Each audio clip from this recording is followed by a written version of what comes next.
The only setting in the gameplay tab here is the input buffer. If you're having lag, if you change this to STS or CSTS, you might be able to fix your lag a little bit, but you just gotta test that. Camera settings here. So these are kind of similar camera settings to like Squishy, Vatira, Zen, all those. These are kind of like the best baseline settings for all the pros. So basically, you want to stay in 110. I'm just gonna give you guys a range that you want to stay in if you want to kind of mess around with the settings and change it up a little bit. So distance, so yeah, field of view, you always want that on 110. Distance, you can go to like 260, 270, 280. That's like a nice range. Most people are on 270. Height, 90 and 100 is definitely where you want to be right now. That's the best ones. Zen uses 100. Vatira uses 90. A lot of people are starting to use 90 now. Angle, depends on the height. If you're using 90, -5, -4 is good. If you're using 100, then -3 is really good. That's what Zen uses. You could also use -4 or -5. Stiffness, you want to keep this on the low side. The stiffness is just kind of basically when you go supersonic with your car like that. See how zoomed out it is? If I change my stiffness setting now, watch how the screen zooms in. So that's what the stiffness does, and it also changes how your car feels when you're turning. So watch the way it turns right now. And then I'm going to change the stiffness down to 0.35. And now look at the car. Look how loose the car is when you turn around. So that's just a setting that it makes the game feel really smooth, and makes you feel faster. And also, when you have it low, it zooms out your camera so you can see more of the field. So definitely lower that stiffness setting down. 0.3 is definitely the common one for a lot of pro players. Swivel speed, you'd want to keep this on the high side. This is just when you're using your right joystick to turn your car like this. It's good to have that fast just so you can quickly see what's going on around you. So transition speed, again, this is how fast your car, this is how fast your camera travels from your car to your ball.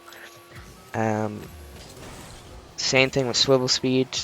You want to keep it faster just so you're getting that info a lot faster.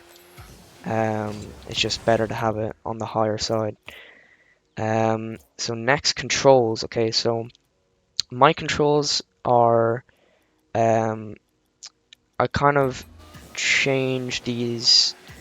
These are very preference based. You know what I mean? So 1.4 is like a nice. That's a nice setting. If you're new to the game though, I'd recommend doing 1.2 to start off, and then moving it up slowly as you go, because it is a bit difficult to control, especially if you're a new player. So definitely start that on the lower side and gradually increase it.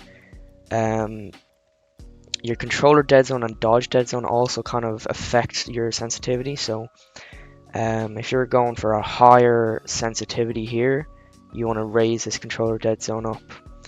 The default on this is like 0.2, so if you have on that, you definitely need to decrease this down at least, I'd say 0.1. It does matter, your controller, if you guys know what stick drift is, basically that's where your controller will move on its own. If I put this down to 0, watch my car, see the way it's like my joystick, look, I'm not moving anything, it's just turning on its own. So that's what controller dead zone does. It's basically how sensitive your joystick is going to be to the movement.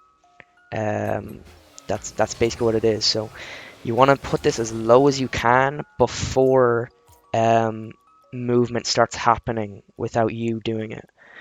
So 0.07, that's what I use. That's what Zen uses as well.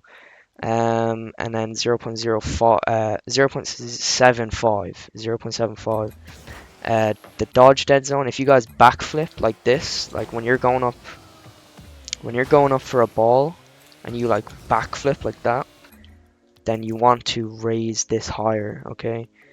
And then vice versa. If you're finding that like you're trying to dodge, and then you just kind of like jump and you don't get that flip, then you definitely want to make sure that you lower that a little bit.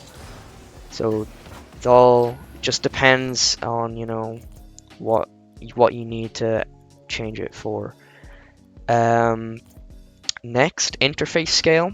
So all these scale settings, interface and display doesn't matter, but nameplate scale, this is really important. So if you guys know the new setting, where you can see the boost meter next to like the player name, you can see your teammates boosts, how much boost they have now.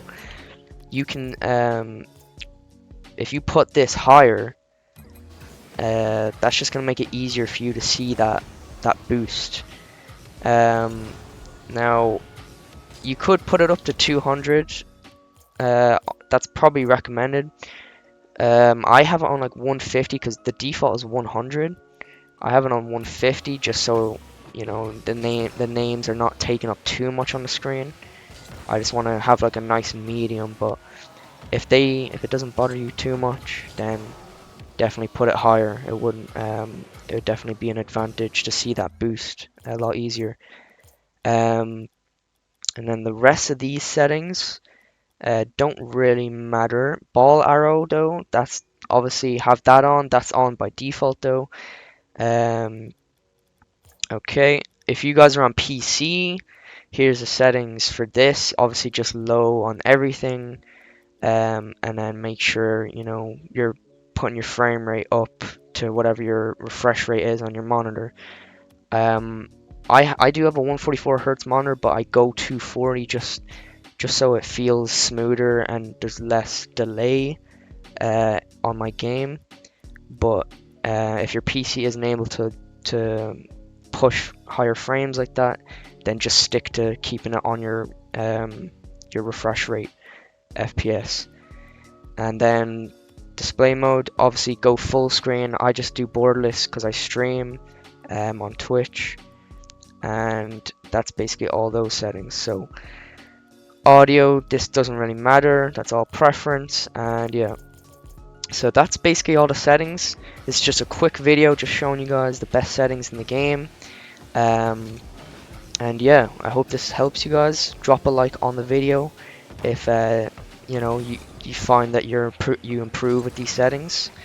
And yeah.